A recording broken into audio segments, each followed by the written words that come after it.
morning everyone, welcome back to my YouTube channel. If you're new around here, my name's Lesleyanne and I do all types of videos on my channel, whether it's home decor, whether it's crafting, shopping hauls, a little bit of beauty, obviously for the more mature person, a little bit of plus size fashion, cooking. I do a lot of home cooking on my channel. My dogs, I do a lot on my channel, loads of different things. It's a very kind of eclectic channel, shall we say, so there should be something here for everyone. However, I'm going to start a new series. This series is going to be because of the current climate that we are in at the moment.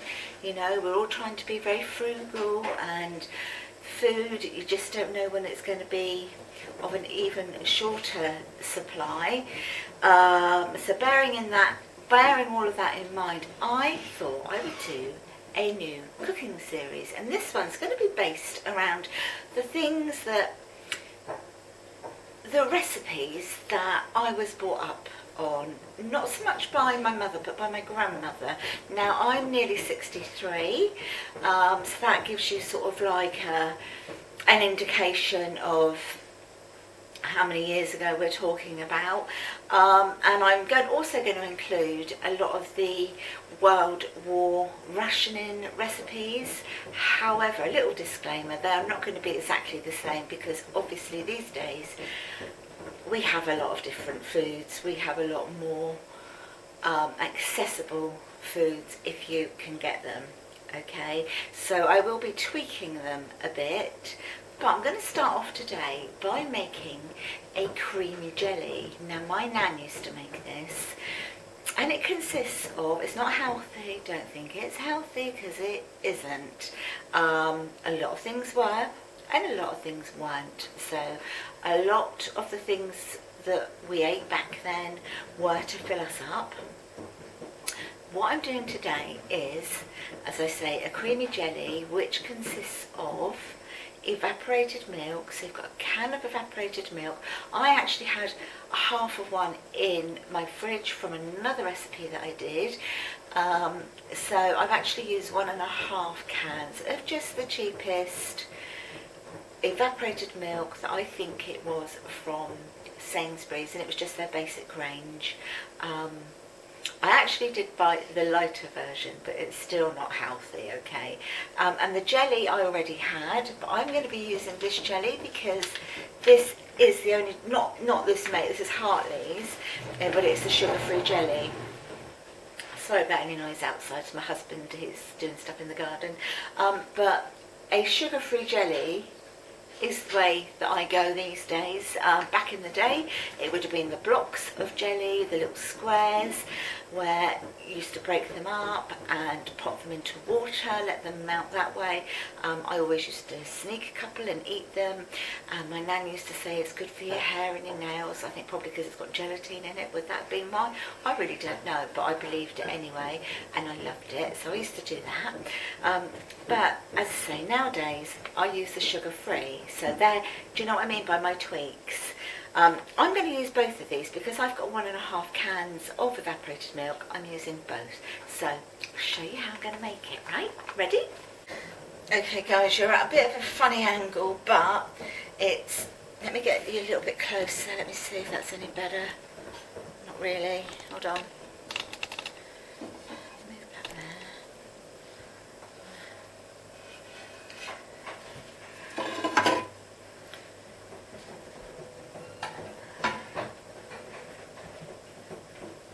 Right, it's a bit of a funny angle, but it's where I need to be with you so that you can see. So I've got my evaporated milk in a saucepan, and I am just going to gently heat it up. And then I will be, once it's, I don't want it to boil, but I want it to be able to melt the jelly crystals. So once that's at a heat where I know it will melt the jelly crystals, then I'm going to just open across here and pop both sachets in. This is a raspberry jelly I'm doing today. haven't made this recipe for years. I made it when my children were young. We always used to have traditional Sunday tea where we had sandwiches, cake, sausage roll, you know, all the normal stuff, trifle, blancmange, jelly, ice cream, that sort of stuff, and I'd make this as well. So I've got my basin ready for it to go into when it's, obviously it's all together and mixed. I wanna do it all with you by my side. If you're in, meet me here tonight. Be brave and come along. I'll be your ride. Promise we. I've got a lot planned for this series. One of the things, I mean, I'm going to do lots of desserts, main meals, that sort of thing. I'm definitely going to do corned beef hash. That's something I was very much raised on. Liver and bacon. I know it might not float everyone's boat, but actually, Chris and I like it. It's something we haven't had for ages, and when we do have it, we think, why don't we have it more often? Full of iron. I'm going to do things like spotted dick, loads of different things. If there's anything that you remember from your childhood and you want me to try and recreate it, then yeah, let me know and I'll have a go. Cool. Bit dizzy down here, guys. Right, that's actually quite warm now.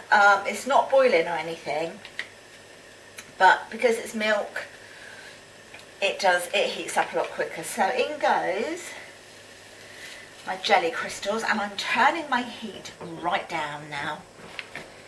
And this is where the magic happens. So give it a nice whisk, quite a gentle whisk. You don't need to be vigorous with it because the crystals will all melt together. The crystals will all melt.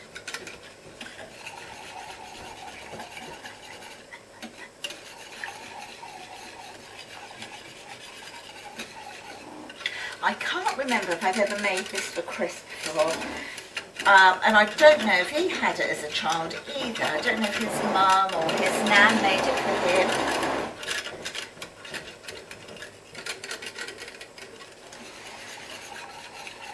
But I guess it was just coming up with inventive ideas, wasn't it? To feed your kids, fill them up.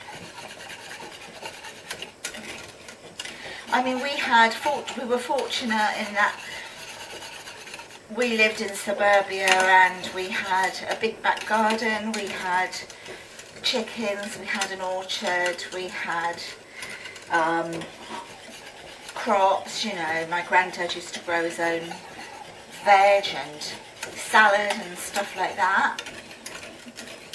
We had eggs from the chickens, so a lot of the stuff was available to us because I was actually raised by my nan.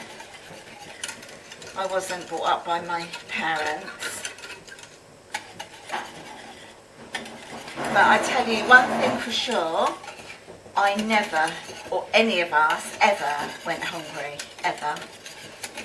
So that's what I mean, you know, it may not have always been the healthiest, but we went to bed with full bellies. And sometimes you've got fussy kids that just don't like a lot, and if this is something that you end up making and they like it, then, you know, needs must, right? So that has all melted, all dissolved. Give it a little blast. There we go. I'm going to, where am I going to put this so you can see? Over here.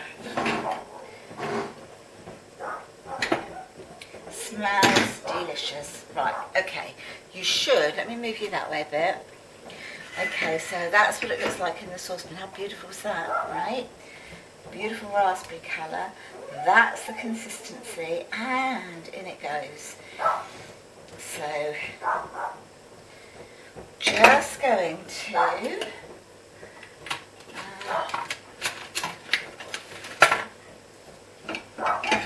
get every last bit out. As they say, waste not, want not.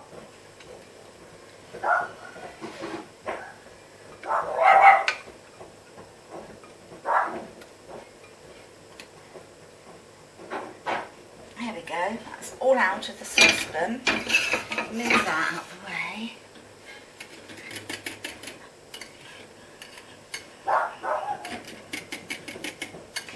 Make sure every little last crystal's dissolved, which it is, and voila, you have got your creamy jelly. Okay, right, there we go then. So that's what it looks like. It looks, oh, but imagine a nice nail polish, that colour. Be lovely, wouldn't it? Yes, that's it. It's all airy and bubbly, it's all dissolved, so I'm just going to leave it to cool down. Then this is going to go into the fridge. When it's set, then I'll show you what it's like. In preparation for this new series, I actually did buy some tin pears. Didn't get them in syrup, I got them in juice, so still trying to be that little bit, taking the healthier option, shall we say. And I might serve it with that. But yeah, so far this is what it looks like. So we're several hours later now, and I've just taken this out of the fridge. As you can see, it's completely shaking it around. It's set, completely set. So we're going to be having this for dessert later on with a couple of pears with it. Okay, so I'm just about to serve dessert. So I've dished up the creamy jelly.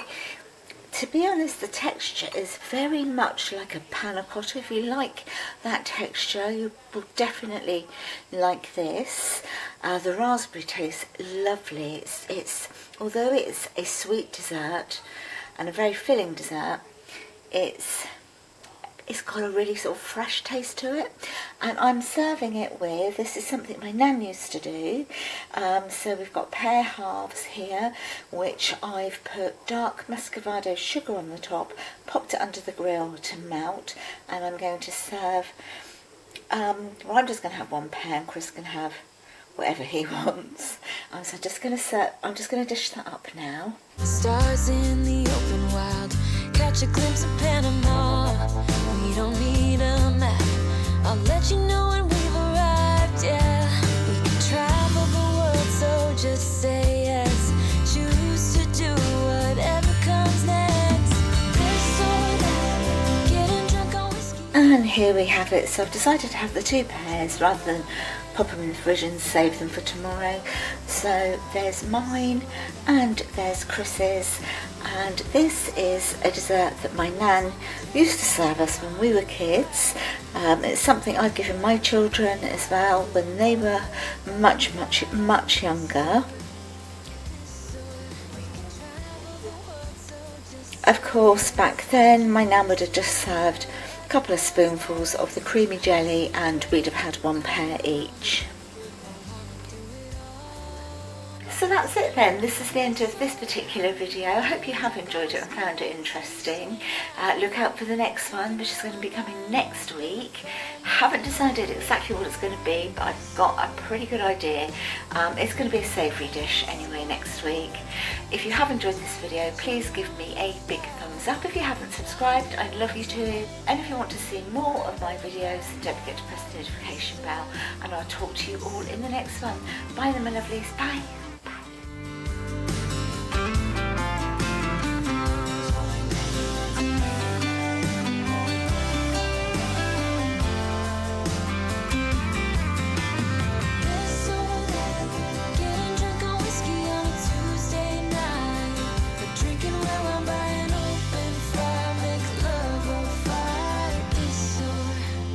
This